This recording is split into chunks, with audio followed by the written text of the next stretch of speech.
Jigarlarim, sizlarga afsus va nadomatlar bilan aytamanki, shu daqiqani 5 sutkadan beri kutyapman. Bilmayman yana qancha kutaman. 103 ta mashina qolgan oldimda.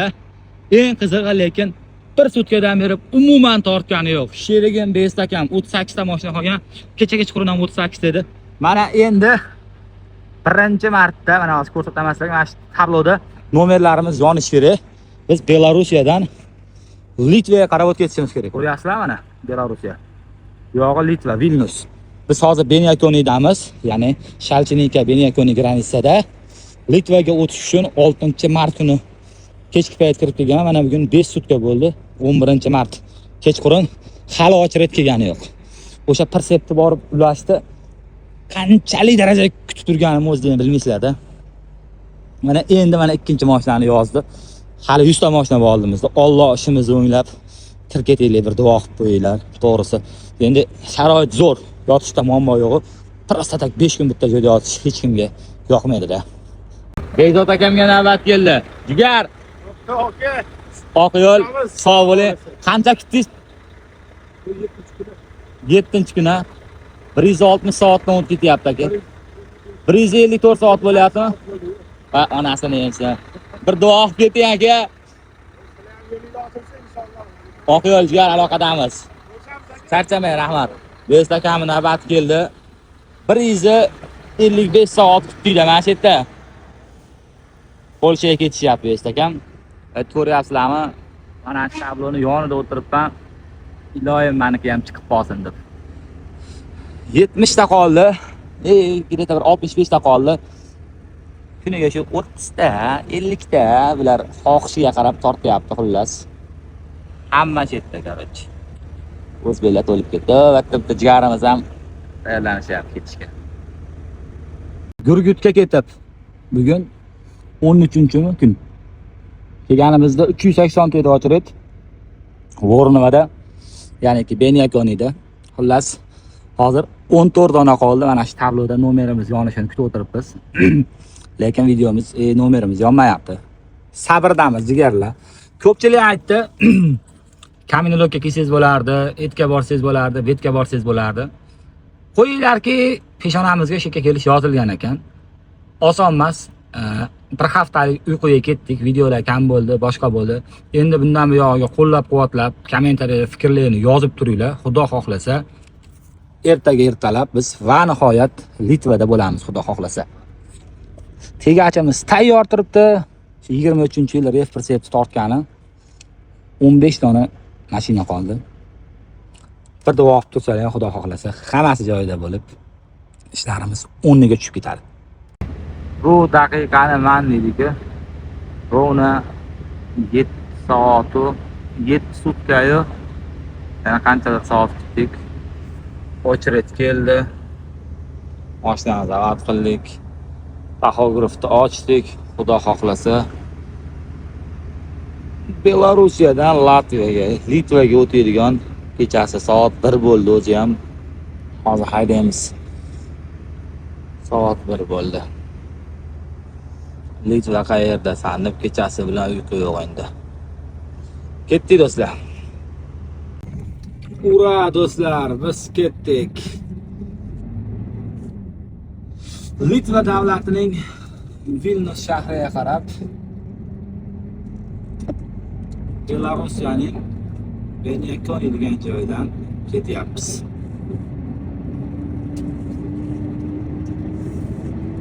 Biz ham bir hafta yotganimizdan keyin nima deymiz endi? Hozir lehkavoy bizni ham yo'q qilyapti. Audiga.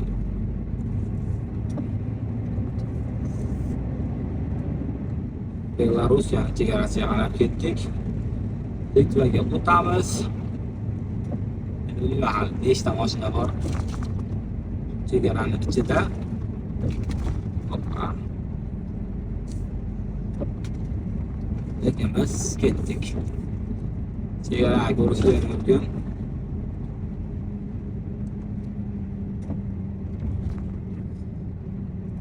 Qayerda va qancha pora Gurzovoyga o'tib oldik.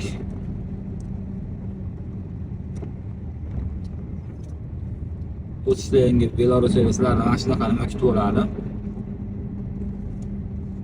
Yana o'tdik. Turzovoy liniyaga. Svetofor tagiga borib turamiz. Endi bu yoqqa olish mumkin emas. KPP Beniakoni. Osmondan qor yog'ishini qaranglar.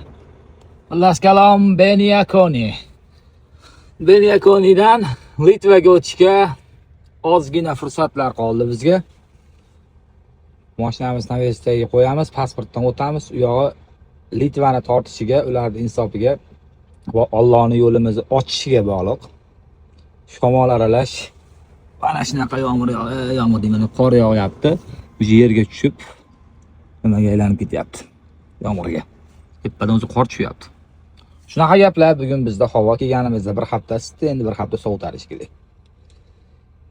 Belarusiyada shunaqa gaplar do'stlar. Litva Respublikasi, ya'ni Yevropaning Pribaltikasi deyiladi, Litva o'z asli. Xullas kalom, soat 12:00 bizda 14-mart sanasi. Qancha qoldi ochretimiz deganlarga biz o'sha nimadamiz? Neytralkadamiz. Litvani naqasi ko'rinib turibdi o'sha. Velosiped bilan zapreshon, odam peshkom zapreshon qilib qo'yibdi. Yangi qonunlar bo'yicha bu yangi prinsip ekan. Xullas kalom akalar, bizda bitta muammo bor. Soat kechki payt 1:00 da smenani ochganmiz. Qo'ys smena ochilgandan keyin рабочий время 15 soat beriladi. Yezdovое время 9 soat beriladi. Biz faktiski yezdovое время yarim soatdan mashina haydaganimiz yo'q, demak, to'liq 15 soat ishlashga haqqimiz bor. Lekin muammoni eng asosiysi sizlarga aytadigan bo'lsam, bizda hozir bor yo'g'i 4 soat vaqtimiz qoldi. Ya'ni 1dan 1gacha 12 soat, ya'ni 16:00 gacha 4 soat vaqtimiz qoldi. Lekin 4 soatda chegaradan o'tib ketalamizmi yo'qmi? O'tib ketgan taqdirimizda ham raspechatdan chiqarib pechat bostirib olamiz. Lekin Tirsepni oldiga 40 kilometr yo'l bor. Buni yurishga yuramizmi yo'qmi? Granitsa juda tekin ishlayapti do'stlar. Shunaqa problemalar bizni kutib olyapti.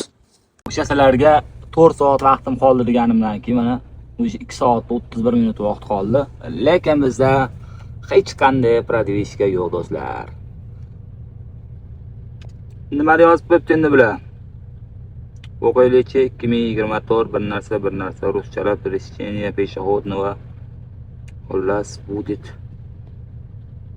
запрещено nima yozgan?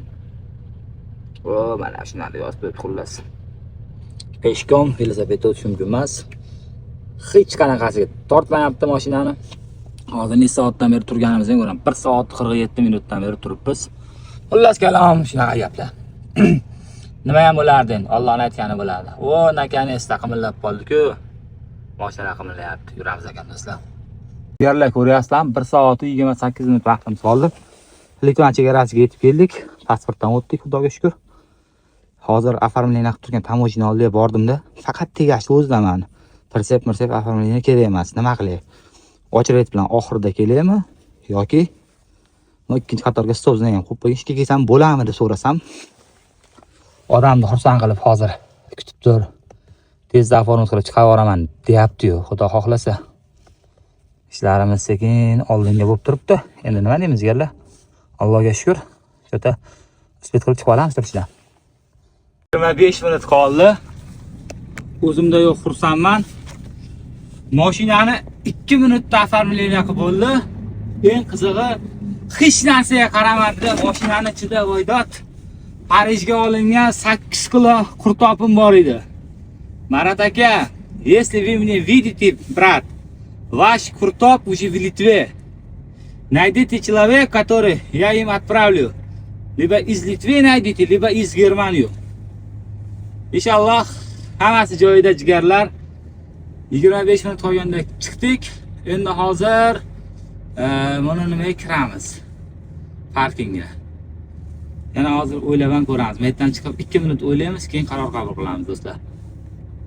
Hozir kirib pasportni ko'rsatay ularga. Nima deydi ekan?